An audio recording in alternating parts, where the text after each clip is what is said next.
Hi folks, it's a pleasure to be here today. My name is Emily Dilla and I am the Regional Archaeologist for South Texas. I work for the Texas Historical Commission, which is the state agency charged with protecting historic resources in the state of Texas, including archaeological sites. We have regulatory authority under both state and federal law. I'll be speaking today about state law, the Antiquities Code of Texas.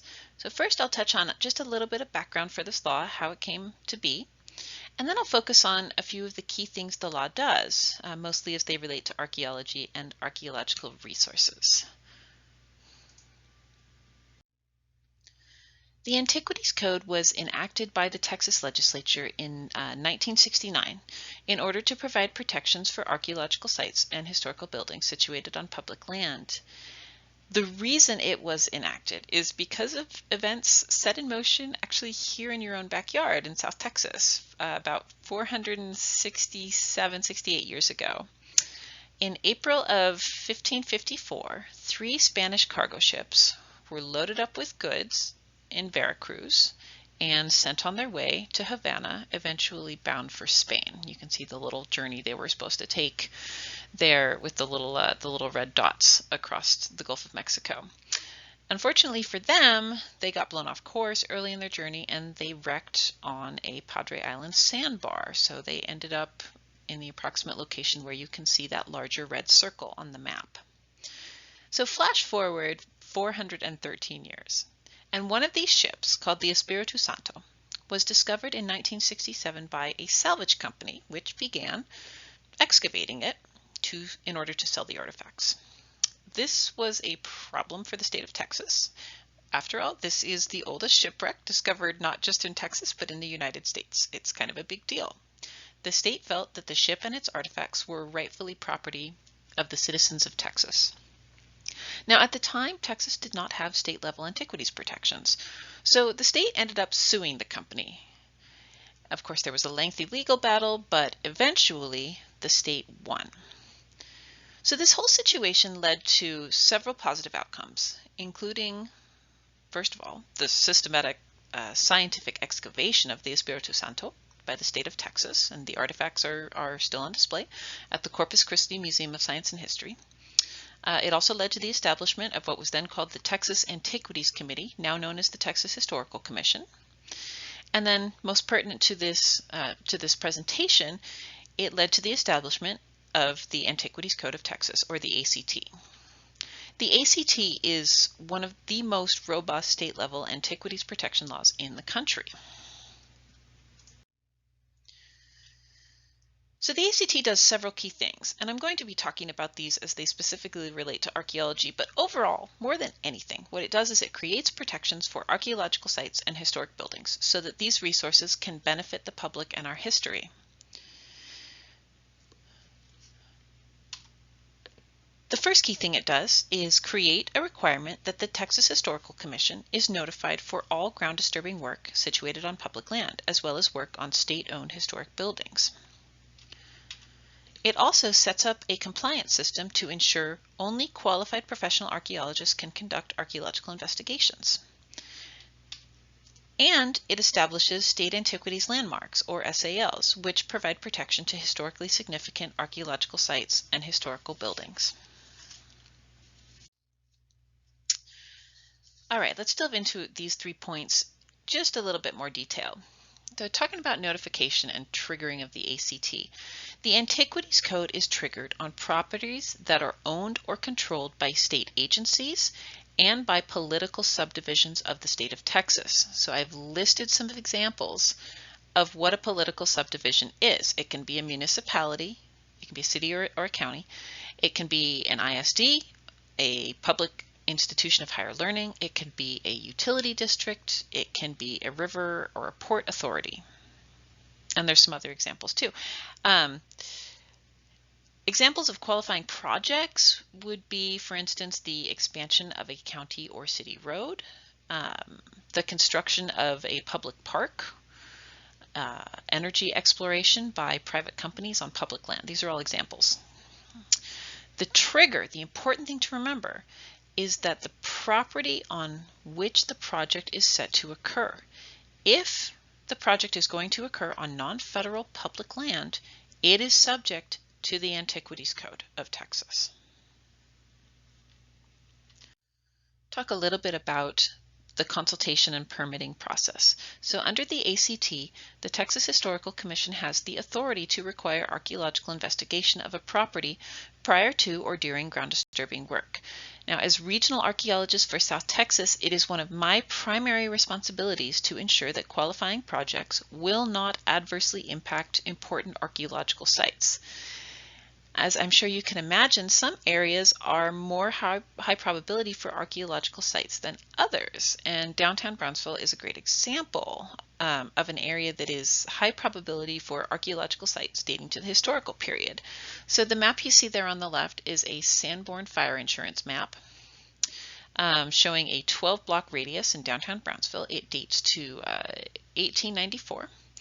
And you can see there's tons of buildings, and there's not just buildings. There's outbuildings, and there's additional features like cisterns and wells. So it's just full of stuff. You can also imagine that there's lots of artifacts that are associated with all of these buildings, right? Just all the garbage that people dropped over time and just kind of got left behind. The photographs on the right shows the kinds of things we find within historical urban contexts. A lot of people think that urban contexts aren't going to have preserved archaeological deposits, but this is in fact not true at all. We find things all the time. We find things like building foundations. We find things like cemeteries. We find trash deposits full of artifacts. We find water control features. It's very, very common to find this kind of stuff in urban archaeological settings. The top photo on the right, just so you know, that it's a cool site. It shows the ruins of a turn-of-the-century ice house and brewery. The bottom photo shows a stone sluice gate that's associated with an 18th century acequia. These are both in San Antonio. So, like I said, in some cases we do require archaeological work to assess whether archaeological sites are present within a project area. If they are, then we need to address whether they are historically significant or not. So the ACT requires that archaeological work be carried out by a qualified professional archaeologist. So they need to hold a graduate degree from an accredited institution of higher learning in an appropriate field like anthropology. They need to have a certain amount of project management and supervisory experience. They need to have demonstrated that they can complete a project of equal complexity. So not just anyone can do archaeological work in the state of Texas. The Texas Historical Commission has to approve the work this professional archaeologist is proposing to conduct, and we do this through our permit process. So what you're looking at here is a shot of a paper permit, and it's very simple. It's only 2 pages long. I do want to point out a couple of things. So first of all, the permit has to identify and be approved and signed by the archaeologist, who in this case is called the principal investigator, but also the landowner and the project sponsor if they're different than the landowner. Everyone has to agree to all of this and be okay with it. You can see this little line up here at the top of the second page. It says scope of work, and then there's 2.5 lines provided for text, which is a little bit misleading because we actually require a pretty detailed scope of work to be submitted as an attachment. So that's just the scope of work is where the professional archaeologist tells us how they propose to investigate this project area for archaeological sites. So once the THC approves a permit, the professional archaeologist or principal investigator performs the archaeological assessment of a project area, and they write it up into a technical report of investigations that includes whether any archaeological sites they might have discovered qualify as state antiquities landmarks.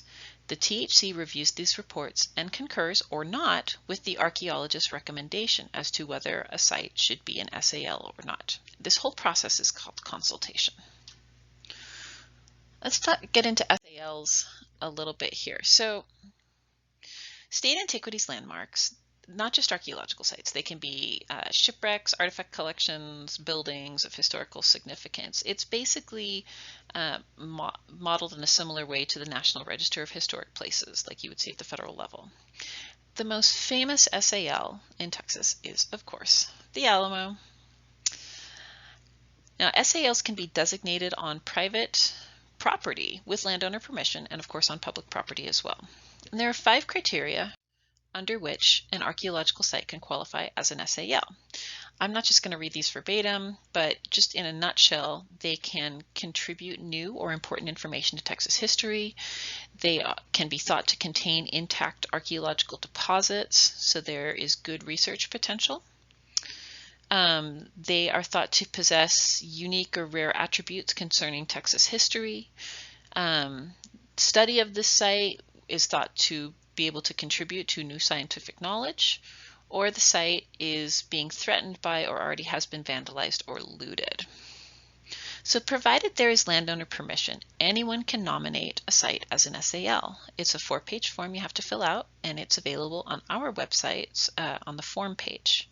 The nomination undergoes review by the Texas Historical Commission Executive Director, then by the Antiquities Advisory Board, and then the Commission for approval. Once approved, the sites are afforded protections under state law and marked with an SAL medallion. I wish I had a picture of one of those to show to you, but I couldn't find one. There are surprisingly few SALs in the valley. So I think maybe arguably the most famous is the Port Isabel Lighthouse. The Willacy County Courthouse is another really great example. Roma has a good handful. The Suspension Bridge is one. Of course, these are all historic buildings or structures, and not necessarily archaeological sites. And there are archaeological sites that are state antiquities landmarks in the valley. There just aren't great photos of them. They don't tend to look as impressive as these, so that's why I've thrown these photos in here instead.